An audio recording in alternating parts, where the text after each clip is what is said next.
كتابه المجيد. بعد أعوذ بالله من الشيطان الرجيم. بسم الله الرحمن الرحيم. إنا نحن نزلنا الذكر وإنا له لحافظون. صدق الله مولانا العظيم.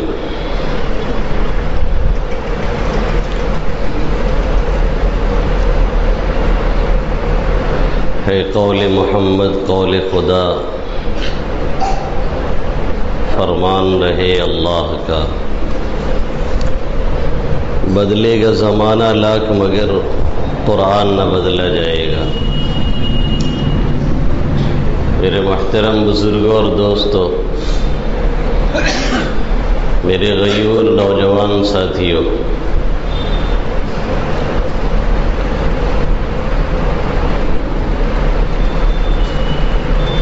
شیخ سعدی علیہ الرحمہ نے اپنی مایہ ناز کتاب بوسطہ میں ایک شعر کہا ہے اور بہت ہی بجا کہا ہے کہ حجت نمانت جفا جویرا بپرخاش درہم کشد رویرا.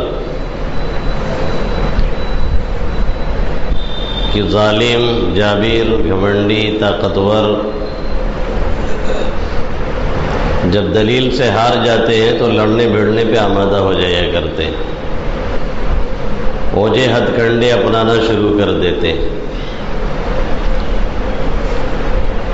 یہ قرآن مقدس جو آج سے نہیں 1400 سال سے اسی اپنی اصلی شکل اور صورت میں ہے، اور اس کے بدلنے کی ایک بار نہیں 1000 بار کوششیں کی گئی اور کی جاتی رہتی ہیں. لیکن قرآن کا ایک کھلا ہوا چیلنج کہ پورا قرآن 10 صورتیں، 1 صورتیں سب سے ہار گئے ہو تو ایک آیت ہی لا کر کے پیش کر دو، وہ بھی آج تک نہیں ہو سکا. کچھ شیطانی آیتیں بنائی گئی اور بنائی جاتی ہیں، اور یورپ اور امریکہ میں بہت سی ایسی کمیٹیاں بنتی ہیں جو قرآن کی آیتوں کے مقابلے میں آیتیں بنانے کی کوشش کرتی ہیں. ان کو ذمہ داری سونپی جاتی ہے،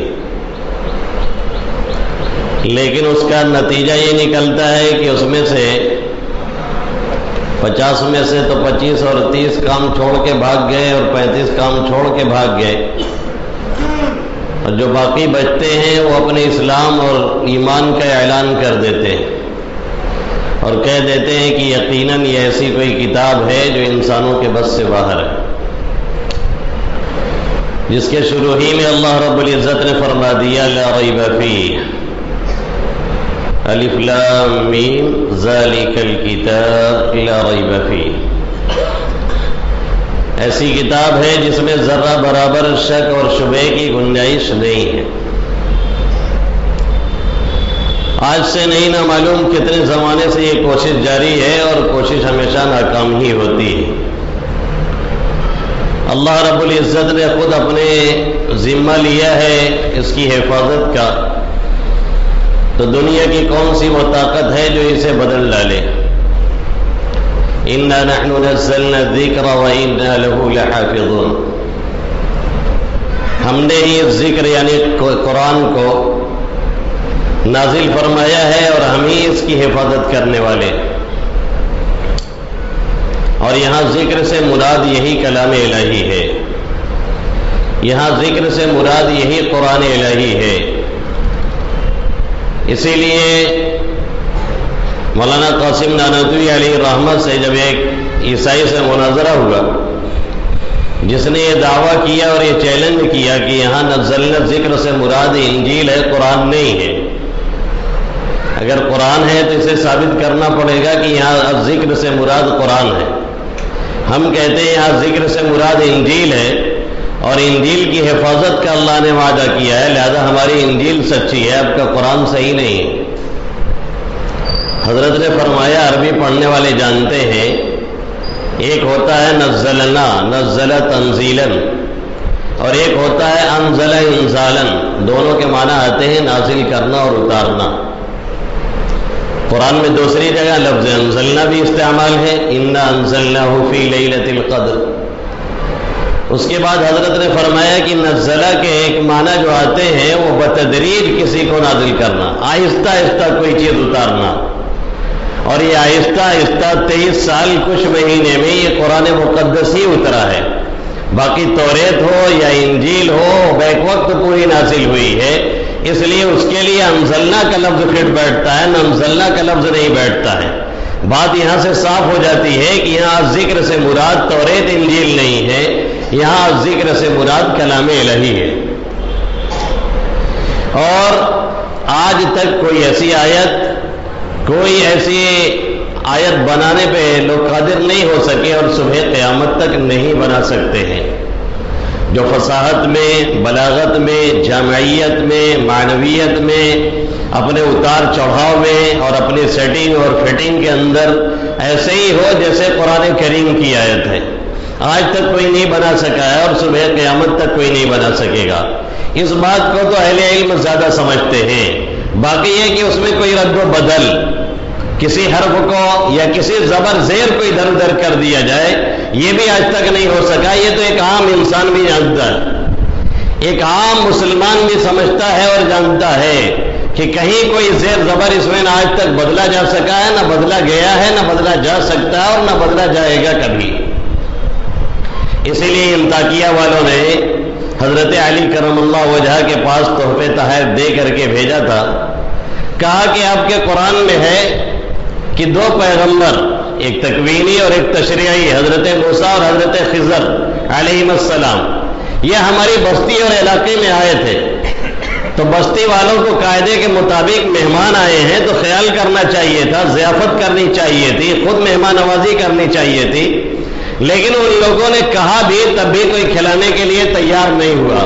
قرآن میں اللہ نے فرمایا حتی اذا اتیا اہل قریۃ استطعما، انہوں نے مانگا بھی کھانا، فابوا ان یضیفوہما، لیکن لوگوں نے کھلانے سے انکار کر دیا، ضیافت سے انکار کر دیا۔ تو ان لوگوں نے کہا یہ قرآن مستقل پڑھا جاتا ہے اور پڑھا جاتا رہے گا، اس میں ہماری بہت بڑی بے عزتی ہے، ہماری یہ انسلٹی ہو رہی ہے کہ ہمارے لوگوں نے پیغمبر وقت کو کھانا نہیں دیا، پیغمبر وقت کی ضیافت نہیں کی۔ عام لوگوں کے لوگ ضیافت کر دیتے اپنے گاؤں گھر پہ، ہمارے یہاں کے لوگوں نے پیغمبر کی ضیافت نہیں کی، اس لیے تھوڑا سا یہاں اگر آپ چینجنگ کر دیتے تو بات بن جاتی۔ وہ چینجنگ کیا ہے؟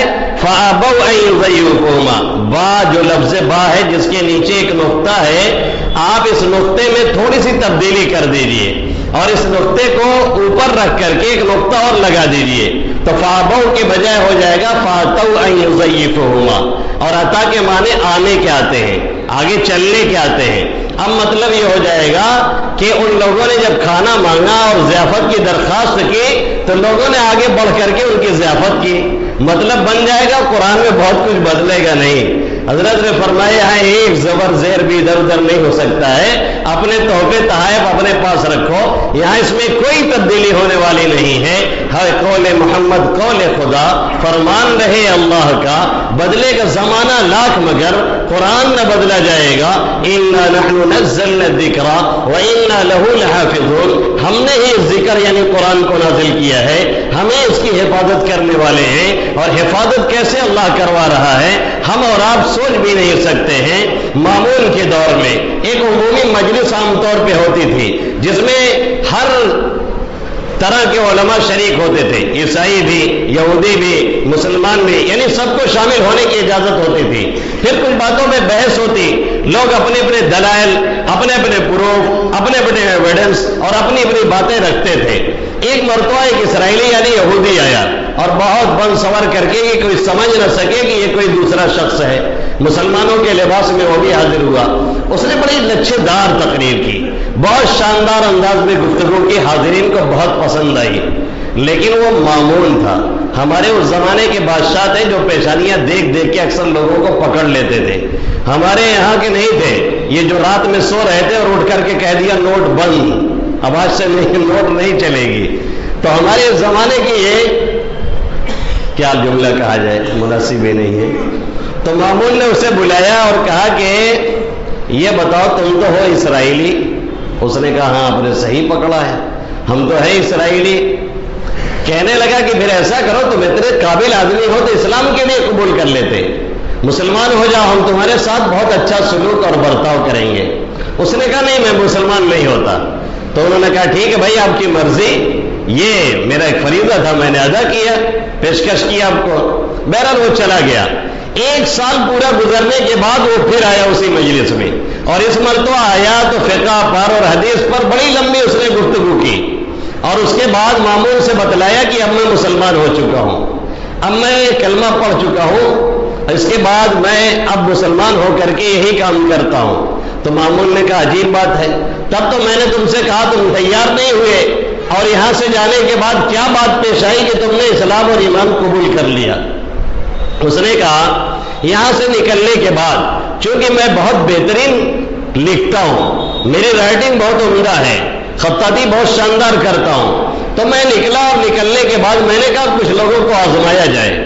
میں نے توریت کے 3 نسخے لکھے جس میں میں نے بہت زیادہ رد و بدل کر دیا، کوئی آیت ادھر کر دی، کوئی ادھر کر دی، کچھ کا کچھ کر دیا، بہت اس میں ادھر ادھر تبدیلی کی اور تغیر اور تبدل کر کے لے جا کر کے پھر کنیسہ میں اسے پیش کیا.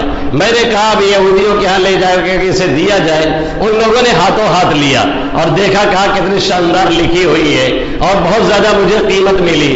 پھر اس کے بعد میں نے کیا کیا کہ انجیل کا 3 نسخہ میں نے تیار کیا اور میں نے اس میں بھی وہی کاروائی کی کہ ادھر کا ادھر کر دیا، ادھر کا ادھر کر دیا، دنیا بھر کی تبدیلیاں کی. اور اس کے بعد لے گیا پھر نصارہ کے عبادت خانے میں، انہوں نے بھی اسے ہاتھوں ہاتھ لیا اور آنکھوں سے لگایا، بہت اچھی قیمت مجھے دی. میں نے کہا اب یہی معاملہ قرآن کے ساتھ کیا جائے، تب دیکھا جائے کہ ہوتا کیا ہے. میں نے اس میں بھی ادھر ادھر کیا، کچھ زبر بدلا، کچھ زیر بدلا، کچھ آیتیں ادھر سے ادھر کر دی. کہیں عزیز الانتقام ہے تو عزیز الحلیم لکھ دیا، حکیم لکھ دیا. کچھ تبدیلیاں اس طرح کی کر کے لے جا کر کے مسلمانوں کے درمیان جب پیش کیا تو پتہ چلا کہ کوئی لینے کے لیے نہیں تیار. میری جان پہ بن پڑی، مصیبت کھڑی ہو گئی. سب نے پکڑ لیا کہ اس میں تبدیلی کی گئی ہے، اس میں کچھ بدلا گیا ہے، اس لیے کوئی لینے کے لیے تیار نہیں ہوا. تو مجھے یقین ہو گیا کہ قرآن ہی حق اور سچ ہے، باقی ہماری کتابیں اب صحیح نہیں ہیں، اس میں تبدیلی ہو چکی ہے، اس کے ماننے والوں میں بھی تبدیلی ہو چکی ہے، اس لیے یہ صحیح نہیں ہے. صحیح ہے تو یہی ان کا قرآن ہے اور دوسری کوئی کتاب صحیح نہیں ہے. اس وقت میں نے اپنے اسلام اور ایمان کا اعلان کر دیا. یحییٰ ابن اقسم قاضی جو اس واقعہ کے نقل کرنے والے ہیں، کہتے اسی سال مجھے حج کرنا ہوا اور حج کرنے کے دوران مجھے سفیان ابن عیینہ رحمہ اللہ تعالی جو ایک زبردست محدث ہے، ایک زبردست عالم دین ہے، ان سے ملاقات ہوئی. میں نے پورا واقعہ ان کو بتلایا کہ وہ ایک یہودی آیا تھا اور اس کے بعد اس نے اس طرح سے ریسرچ کیا، پھر اس نے اسلام قبول کر لیا.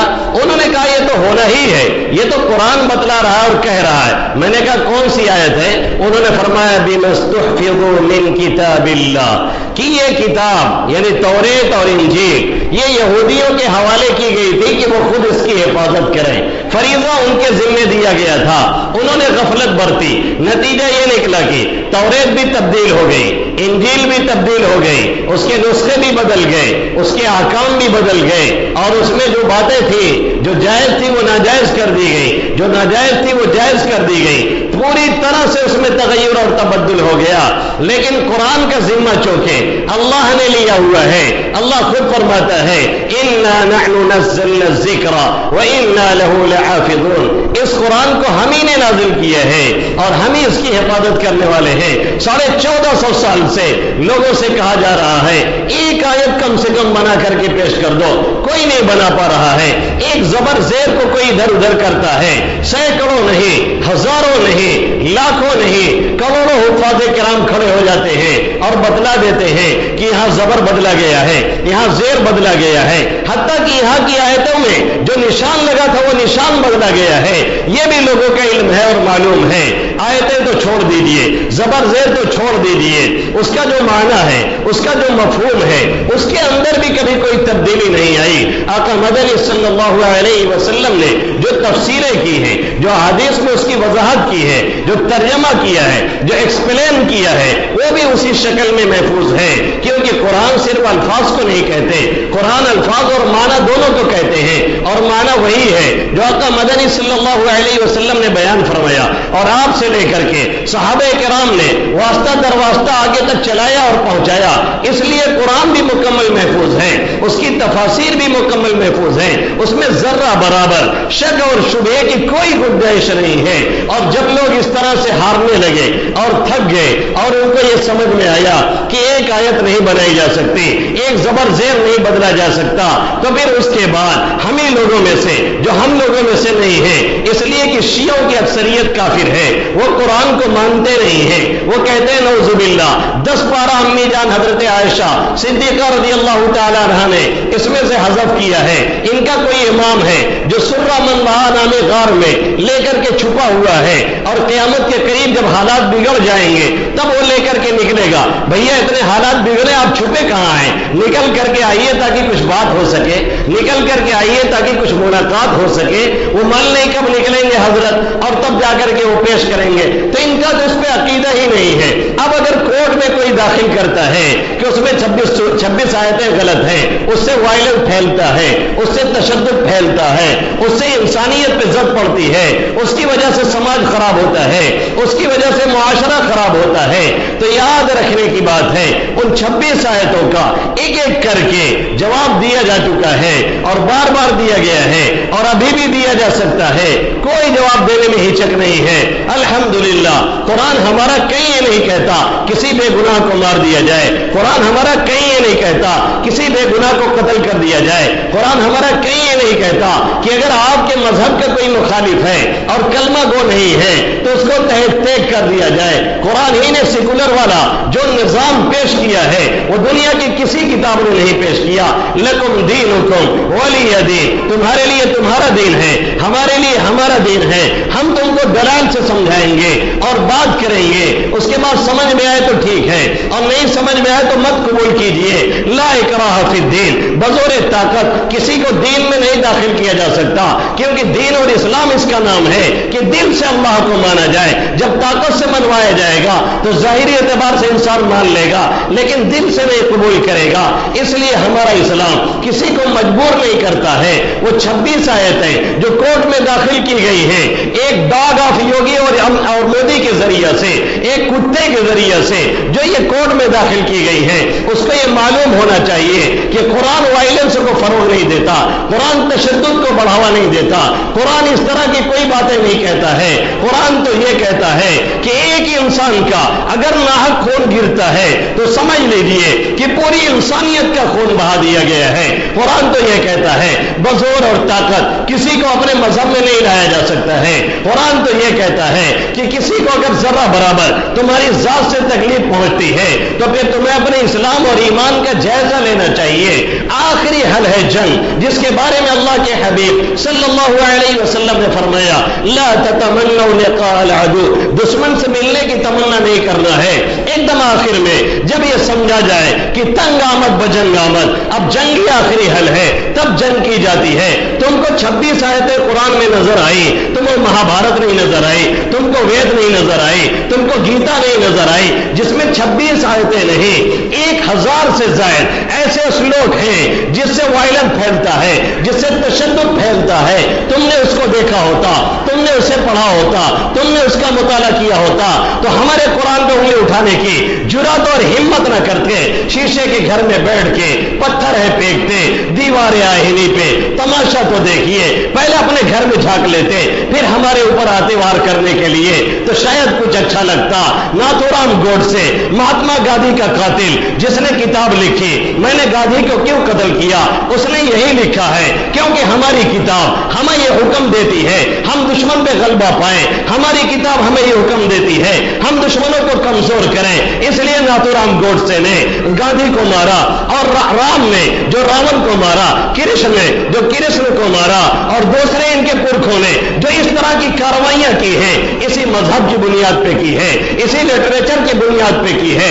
اس کو جا کر کے پڑھیے اور اس کو دیکھیے, تب آپ کی آنکھیں کھلیں گی. تو تشدد کہاں سے پھیلتا ہے اور تشدد کو کون بڑھاوا دیتا ہے, اور کون ہے جو فضا میں اور سماج میں اور معاشرے میں زہر گھولنے کا کام کرتا ہے. تم کہتے ہو قرآن یہ کام کرتا ہے. قرآن کی حالت یہ ہے, تمہارے گاندھی جی قرآن کی تلاوت کیا کرتے تھے اور کہتے تھے اس سے سکون ملتا ہے, اور اسی طریقے سے پنڈت ونوبا بھاگوے انہوں نے باقاعدہ قرآن کا ترجمہ کیا, منتخب آیات کی انہوں نے تفسیر لکھی ہے, اور نامعلوم کتنے غیر مسلموں نے قرآن کا ترجمہ کیا ہے, اور کتنے ایسے ہیں جو کہتے ہیں جب قرآن پڑھا جاتا ہے تو سکون ملتا ہے, اطمینان ملتا ہے. تمہارا بابا امیتابھ بچن جس کو تم لوگ پوچھتے ہو, ابھی اس کو جب بیماری لگی تھی اور بیمار رہنے لگا تھا بہت زیادہ, تو قرآن کی تلاوت کرتا تھا اور کہتا تھا کہ سب سے زیادہ سکون اسی کتاب سے ملتا ہے. یہ وہ کتاب ہے جو دماغ کو اپیل کرتی ہے, یہ وہ کتاب ہے جو دل کو راحت دیتی ہے, یہ وہ کتاب ہے جو حلال و حرام کی تمیز سکھاتی ہے, یہ وہ کتاب ہے جو دنیا کے تمام مذاہب سے بڑھ کر کے سب سے بہتر کتاب ہے, اور دنیا کے تمام مذاہب کے لوگ اپنی کتابوں کی طرف رجوع نہیں کرتے. آج مسلمان کتنا ہی گیا گزرا ہے پھر بھی قرآن کی طرف رجوع کرتا ہے. تم اگر 26 سورتیں قرآن سے کاٹ کے نکال بھی دو گے, ہمارے سینوں سے کہاں نکال سکتے ہو, حفاظ قرآن کے سینوں سے کہاں سے نکال سکتے ہو. ایک نہیں کروڑوں حافظ کھڑے ہو جائیں گے اور اس کو پھر ایسے ہی لکھ دیں گے. اس لیے اس طرح کی باتیں بند کر دیجئے. یاد رکھیے ایسے کتوں کی حالت کتے سے بدتر ہوا کرتی ہے جو اس طرح کی حرکتیں کرتے ہیں. 26 صورتیں نکالنے کی ضرورت نہیں ہے. اگر ان 26 کتوں کو جو اس طرح کی حرکتیں کرتے ہیں ٹھکانے لگا دیا جائے تو معاشرہ خود بخود پاک ہو جائے, اور سکون اور بدامنی, اطمینان اور سکون معاشرے کے اندر پھیل جائے. اس لیے ان حرکتوں سے لوگ باز آئیں, اور اگر کورٹ میں گیا ہے تو اسے دیکھے گا پرسنل لا اور جمعیت کے لوگ, اور دیکھیں تو مضبوطی سے دیکھیں, وکیل قاعدے سے کریں. بعد میں یہ نہ ہو کہ کوئی مسئلہ کھڑا ہو جائے تو پھر ایک دوسرے کو کہتے پھریں, پھر کہنے سے کوئی نتیجہ نکلتا نہیں ہے. اس لیے جو بھی فائٹ ہو جس مقام پہ ہو پوری مضبوطی کے ساتھ ہو, اور لوگوں کو بتائیے کہ ہمارا قرآن کیا کہتا ہے, قرآن کیا درس دیتا ہے. افسوس تو یہ ہے کہ ہم خود نہیں پڑھتے, ہم خود نہیں سنتے, ہم خود نہیں عمل کرتے, ہم اس کی تعلیمات کو غیروں تک پہنچانے کی کوشش نہیں کرتے. مجرم ہم ہیں, جرم ہمارا ہے. کاش ہم نے ان غیروں کے پاس اس طرح سے قرآن کو پہنچایا ہوتا اور اس کی تعلیمات کو سکھایا ہوتا. تو جیسے اس زمانے میں جب پرنٹنگ پریس کا دور نہیں تھا, پبلشنگ کا دور نہیں تھا, کوئی طباعت کا کوئی ذریعہ نہیں تھا, لکھنؤ میں منشی نول کشور کا پریس جو سب سے فیمس تھا اور تختی اس سے لکھا جاتا تھا, وہ بھی قرآن کو چھاپتا تھا اور سب سے اچھی روشنائی کے ساتھ, اور قرآن کے احترام سے سبھی کتابوں کے اوپر رکھتا تھا اور کہتا تھا بہت اچھی کتاب ہے, اس سے سکون ملتا ہے. کاش کہ ہم ان غیروں کے پاس لے کے پہنچے ہوتے تو آج یہ صورت حال نہ ہوتی. اللہ ان چند باتوں پہ مجھے بھی عمل کرنے کی توفیق نصیب فرمائے, اور آپ سبھی حضرات کو آمین یا رب العالمین. وما علینا الا البلاغ المبین.